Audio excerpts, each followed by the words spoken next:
Good evening friends, welcome to our page talks with Yogesh Maheshwari. आज हम लक्ष्य के ऊपर बात करेंगे।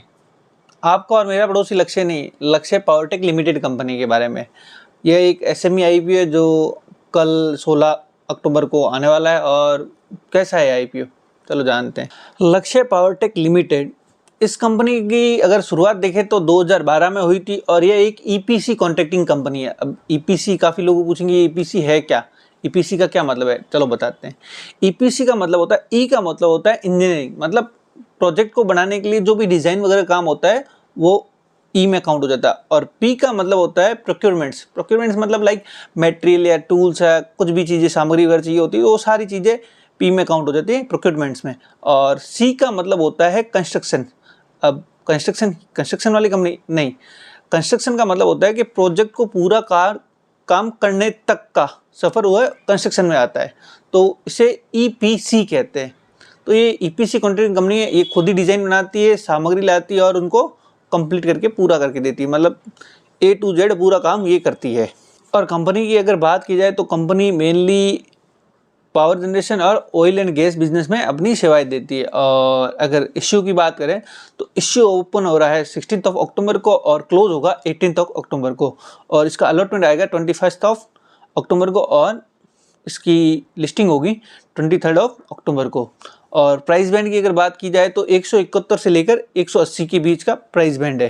तो जिसको भी अप्लाई करना है तो मेरे हिसाब से कट ऑफ प्राइस पे क्लिक करना तो सही रहेगा। और 800 शेयरों का एक लॉट है। अब रिटेल वाले को अगर अप्लाई करना है तो उसको 1,44,000 रुपये चाहिए होंगे। और अगर जिसको एचएनआई कैटेगरी में करनी है तो 2 लॉट के लिए उसको 2,88,000 रुपये चाहिए होंगे। ये तो बात हो गई इश्यू की। अब फंडामेंटल मतलब लाइक फाइनेंशियल्स पे नज़र डालते हैं।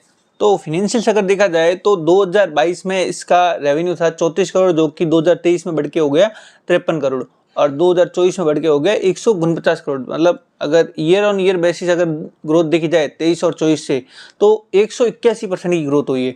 और वहीं अगर नेट प्रॉफिट की अगर बात की जाए तो 2022 में था 1 करोड़ और 2023 में हो गया 2.25 करोड़ और 2024 में हो गया लगभग 15.5 करोड़। तो प्रॉफिट की ग्रोथ भी गजब की है। अगर 2023 और 24 का कंपैरिजन किया जाए तो 478% की ग्रोथ आई है, जो कि काफ़ी अच्छी मानी जा सकती है। और अगर पी रेशियो की बात करें तो कंपनी अपना आईपीओ ला रही है लगभग 8.5 के पी रेशियो पे, और प्री आईपीओ और पोस्ट आईपीओ ये हो जाएगा 12.5 के आसपास। तो पी रेशियो अगर देखा जाए तो खराब नहीं है, अच्छा दिख रहा है। और अगर बात की जाए ऑर्डर बुक की तो इस कंपनी के पास 265 करोड़ की ऑर्डर बुक पड़ी है। 31 अगस्त तक इसके पास 265 करोड़ की, मतलब इसके पास लगभग 1.5 से 2 साल का काम ऑलरेडी पड़ा है। इसके बाद इतनी ऑर्डर बुक है कि 1.5 साल तक अगर एक भी ऑर्डर नहीं आए तो ये सर्वाइव कर सकती है अच्छे से। अब लास्ट में बात करते हैं जीएमपी के ऊपर। तो 130 के आसपास जीएमपी चल रही, मतलब 70%। और लगाना चाहिए या नहीं चाहिए, तो पर्सनली मेरा सजेशन है लगाना चाहिए, क्योंकि 70% जीएमपी एक डिसेंट लिस्टिंग गेन होता है। और थोड़ा ऊपर नीचे भी हो जाए तो मतलब लिस्टिंग गेन की संभावना तो है ही है। और अगर देखा जाए तो कंपनी के पास 265 करोड़ की ऑर्डर बुक है, तो 1.5 साल तक इसको एक भी ऑर्डर नहीं मिल पाए तो भी ये सेफ है। तो फंडामेंटल्स देखो तो क्या, ऑर्डर बुक देखो तो क्या, हर जगह से सेफ लग रही है।